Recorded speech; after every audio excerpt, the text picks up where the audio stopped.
तुम्हारे दिलदार है हमसे मिला करो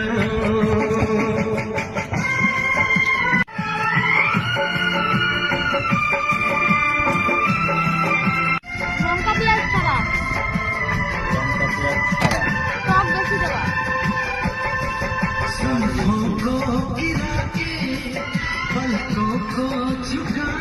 নাও নাও, এত কমে হবে না কোথাও, ওনার কাছেই হবে। হ্যাঁ, তবে চিন্তা করো, এই দেখো এতটা ঘুগনি দিচ্ছে 10 টাকায়, এত কিছু করে। আলু কম, ঘুগনি বেশি। এটা পূর্ব বর্ধমান ছাড়া কেউ দেবে না। হ্যাঁ, কালনা, অম্বিকা কালনা, শ্রীরামপুর আশ্রম পাড়া। হ্যাঁ, শ্রীরামপুর আশ্রম পাড়া। যদি কারো ইচ্ছে থাকে হ্যাঁ, চলে আসতে পারে অবশ্যই এখানে খেতে। বাই।